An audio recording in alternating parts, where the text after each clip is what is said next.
So this physical preparation is the same thing. It's coming back. We need to have growing gardens. We don't need to be learning how to grow. We need to learn how to grow now. That's why we had a gardening class. We need to learn how to build. That's why we had a building class.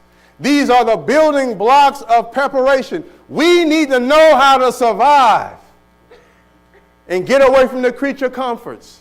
You know the thing I hear the most about moving to the country? Is a hospital close by? You shouldn't need a hospital that often if you're on the health message.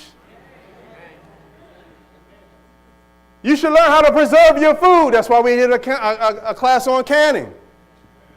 There is a practical preparation that if we do it, when this thing goes down, we will be living like kings and queens for a time because we're not dependent on the system anyway.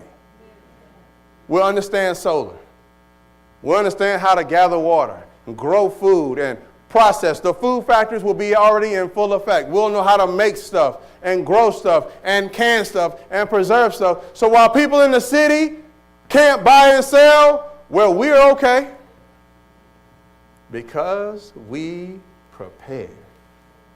So a spiritual preparation and a physical preparation is absolutely necessary. What was Pastor Davis talking about the last 2 nights? We are a slave.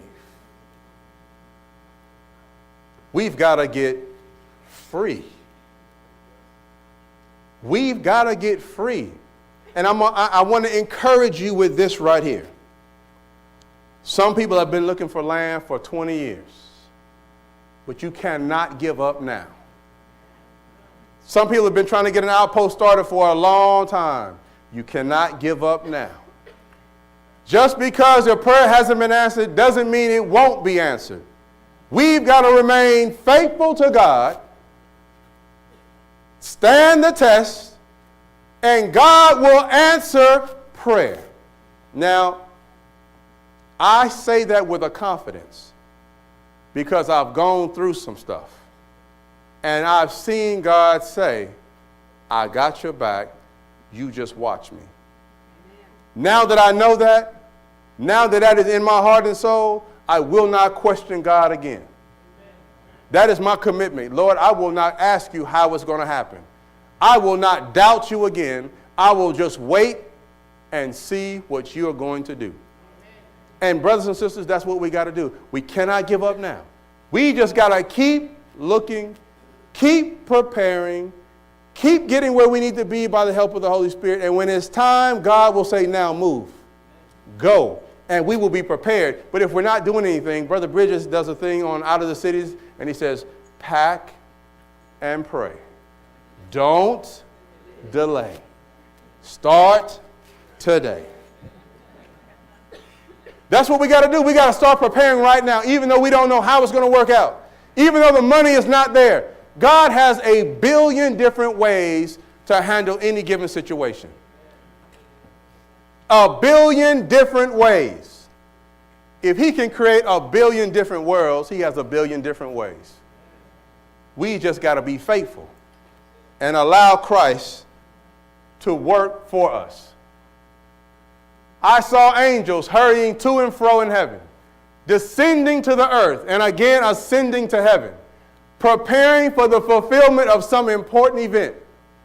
Then I saw another mighty angel commissioned to descend to the earth, to unite his voice with the third angel, and give power and force to his message. Great power and glory were imparted to the angel.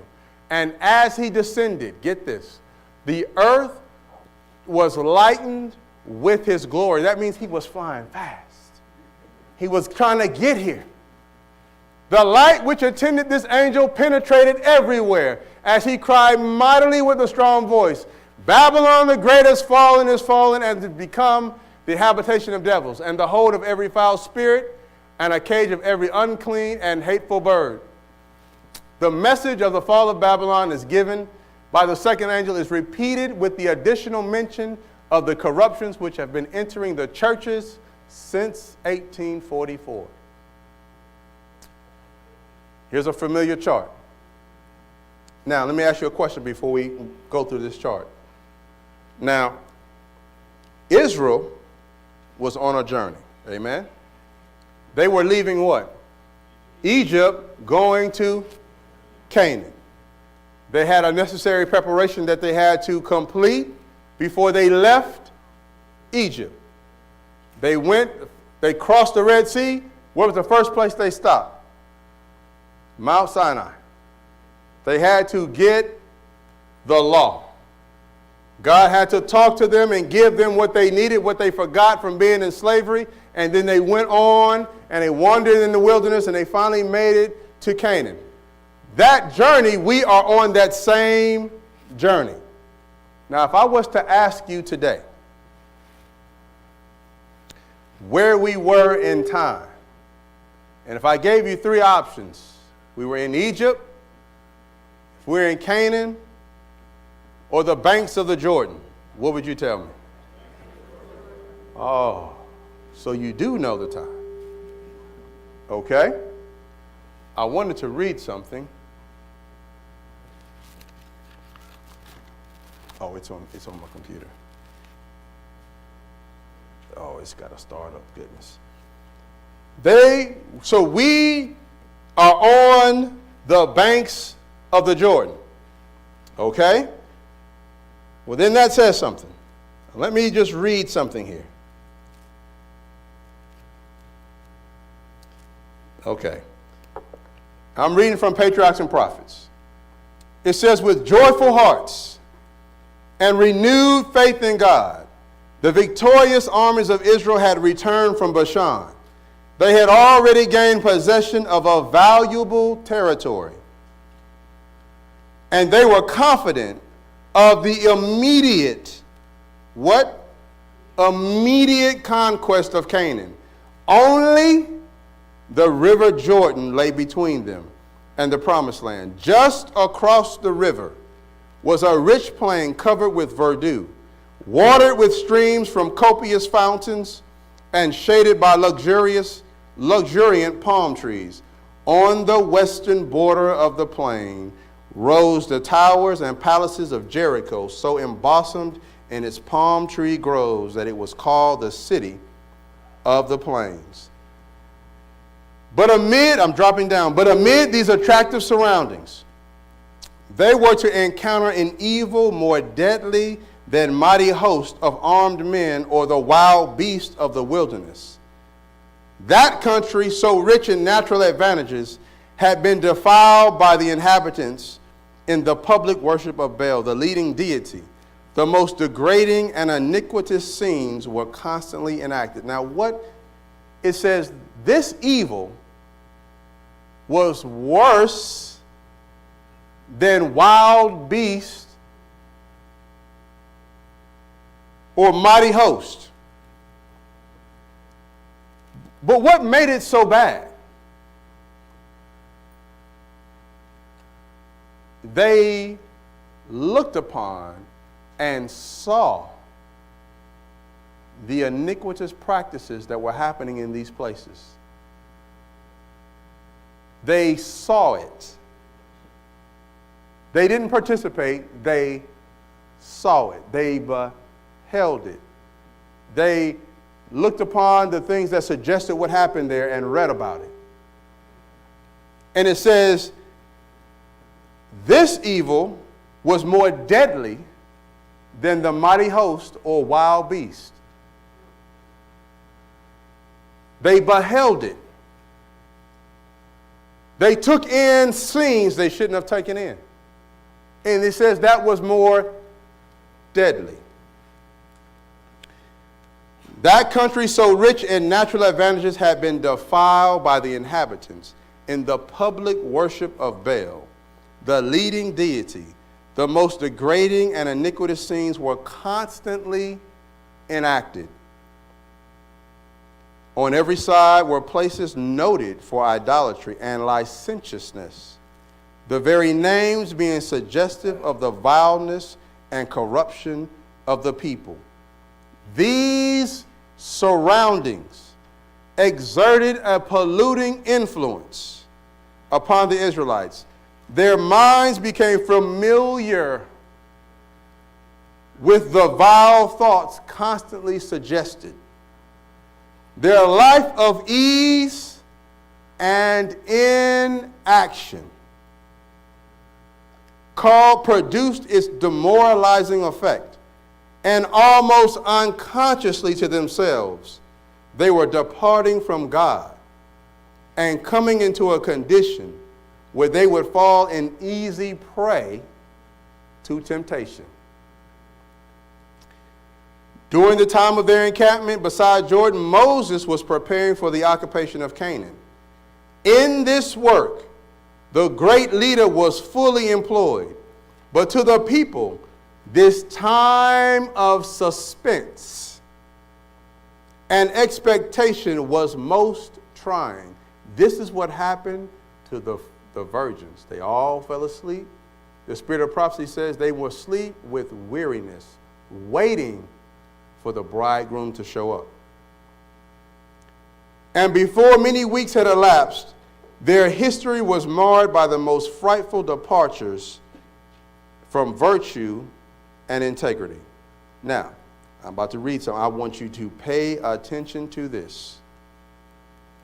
At first, there was little intercourse between the Israelites and the heathen neighbors. But after a time, Midianitish women began to steal into the camp. Now listen to this. Their appearance excited no alarm. Now, why did their appearance not excite no alarm?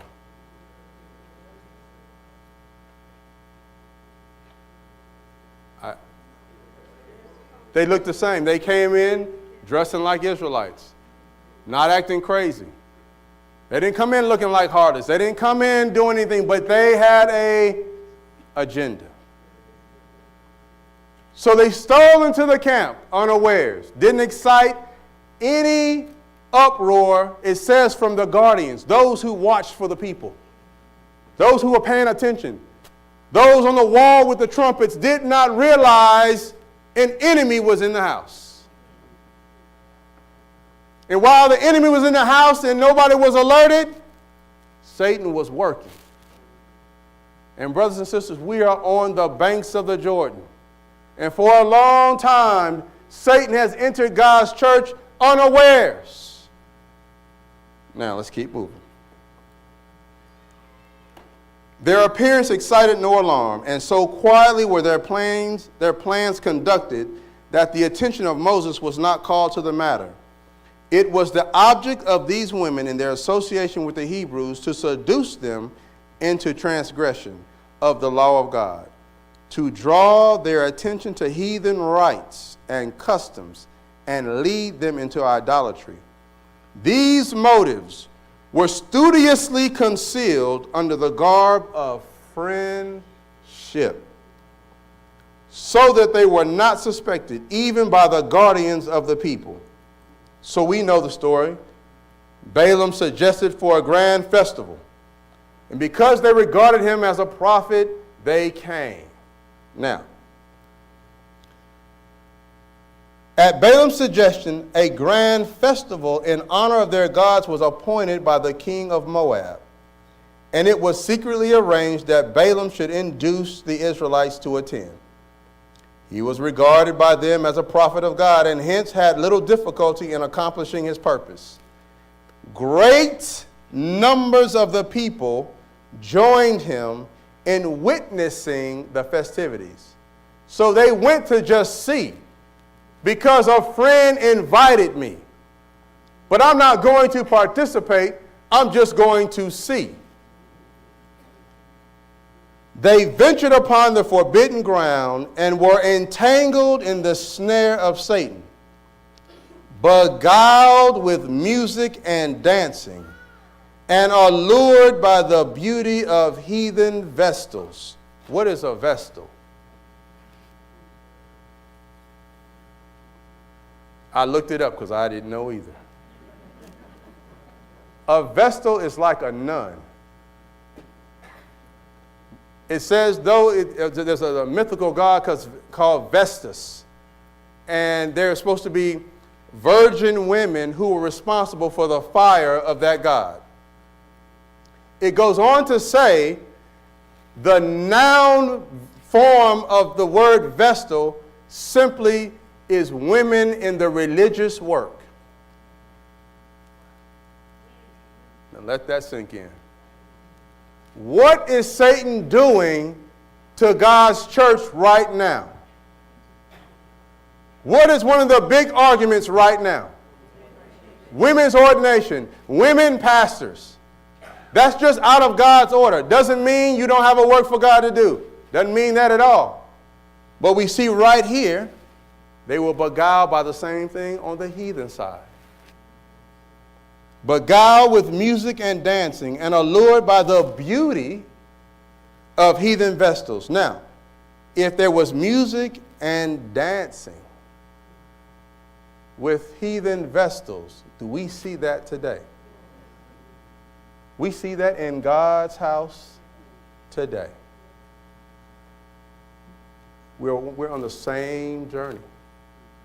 The same things he's trying to pull us down with. The same things he's trying to disconnect us from Christ with. He did before. And because they were so successful, he's trying it again. Beguiled with music and dancing and allured by the heathen vestals, they cast off their fealty to Jehovah. And they united in mirth and feasting or partying, indulgence in wine. How do you start drinking? When you're an Israelite, you don't drink. This is the power of partying and music and being beguiled. You lay down your loyalty, your defenses come down, and you're caught up. Passion had full sway, and having defiled their consciences by lewdness, they were persuaded to bow down to idols. They offered sacrifice upon heathen altars and participated in the most degrading rites. It was not long before the poison had spread like a deadly infection through the camp of Israel. Those who would have conquered their enemies in battle were overcome by the wiles of heathen women. The people seemed to be infatuated. The rulers and the leading men were among the first to transgress.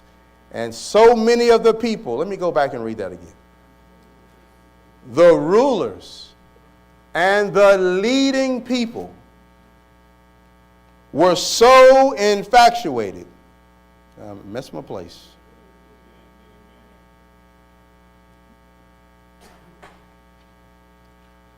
The people seemed to be infatuated. The rulers and the leading men were among the first to transgress, and so many of the people were guilty that the apostasy became national. So how did he step this thing down? The rulers and the leaders first. The people who are watching the leaders then follow. Today, through the educational system, a new message is being preached. The people are watching the leaders and they follow and are falling. But you see how what he did on the banks of the Jordan, he is now doing all over again. Now, when Moses was aroused to perceive the evil, the plots of their enemies had been so successful that not only were the Israelites participating in the licentious worship at Mount Peor, but the heathen rites were coming to be observed in the camp of Israel. That means this went on for a while. The aged leader was filled with indignation, and the wrath of God was kindled. Now listen to this. Their iniquitous practices did that for Israel, which all the enchantments of Balaam could not do. They separated them from God. By swift coming judgments, the people were awakened to the enormity of their sin. A terrible pestilence broke out in the camp. to which tens of thousands speedily fell a prey. God commanded the leaders in apostasy to be put to death by the magistrates. That order was promptly obeyed. The offenders slain. Jumping down, it says, all felt that the punishment was just, and the people hastened to the tabernacle. And with tears and deep humiliation confessed their sin. But here's what happens when we are beguiled. We drop our defense. We drop our loyalty to Christ. We have Zimri, which was a noble. That's somebody important. Comes back in the camp with the Midianitish harlot and decides he's just going to go on to his tent and do his thing no matter what. And someone had to take a javelin and run over where they were and stab them both through to the ground.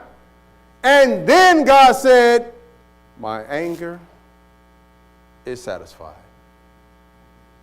Now, brothers and sisters, we don't have to have javelins. But what that guy did is what we are asked to do. In the midst of the apostasy, we've got to go in and stand strong for Christ. Lift up the standard, come what may. Be not afraid of their faces, like he told Jeremiah, for I will be with thee. This is what we have to do. That was the only way that the destruction and people dying stopped. Somebody had to stand up and sigh and cry for the abominations that are done within.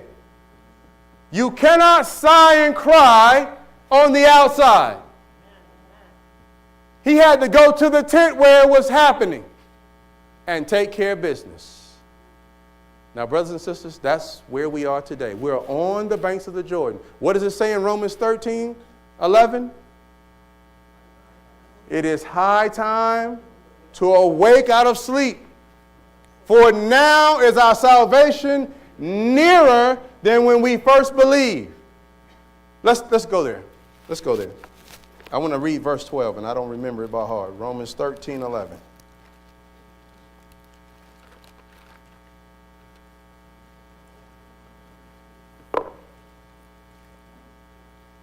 The night is far spent. The day is at hand. Let us therefore cast off the works of darkness, and let us put on what? The armor of light. Let us walk honestly as in the day, not in rioting and drunkenness, not in chambering and wantonness. You should look those words up and see what they mean. Not in strife and envying, but put ye on the Lord Jesus Christ, and make what? Not provision for the flesh to fulfill the lust thereof. Brothers and sisters, this is where we are. I can't believe I'm out of time. Let's grab these sheets of paper.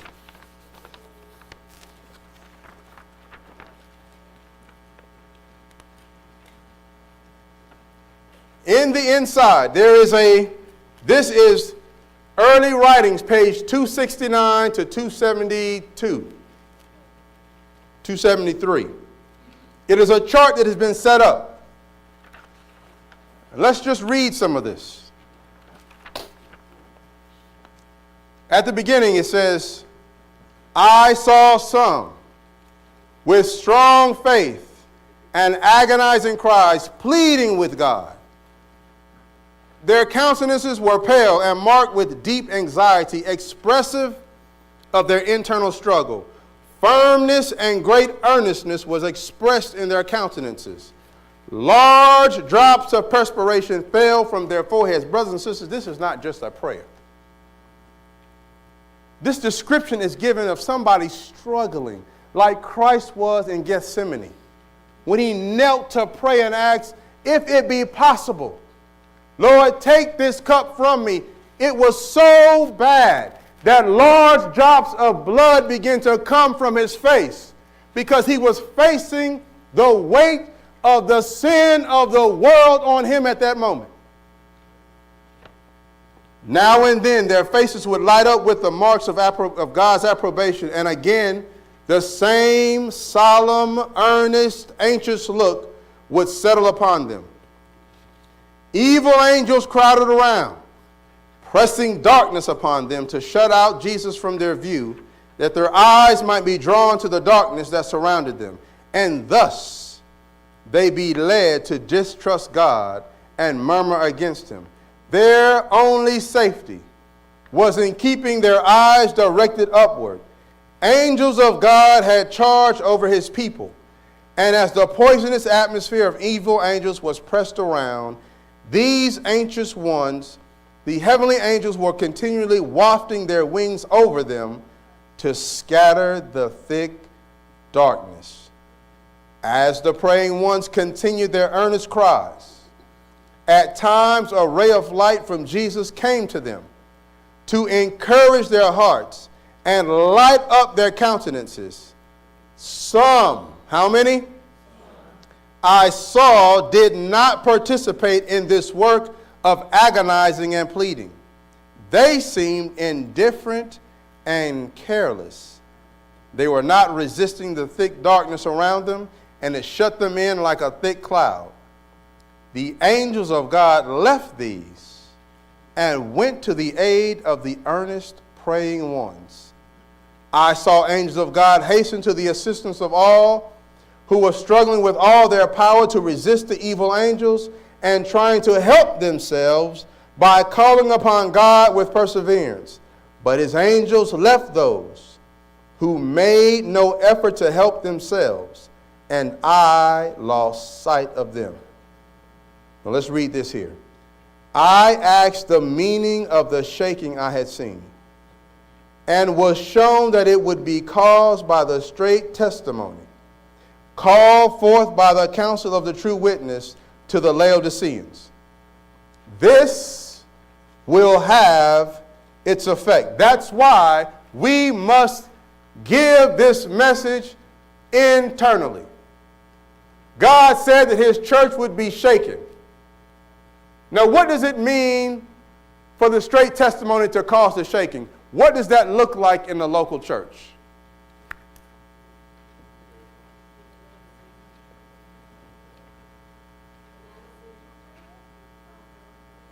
People don't want to hear. So what is happening?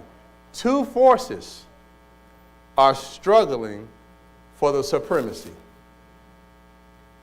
Those two forces are God and Satan. God is trying to get the truth to go forth. Satan is trying to obscure heaven's light. And those who have chosen sides are fighting for the supremacy. So the church is being shaken. It says this will have its effect. Now, what is the effect of the shaking? What is the effect? People choose sides. This is the effect of the shaking. This is what the shaking is all about.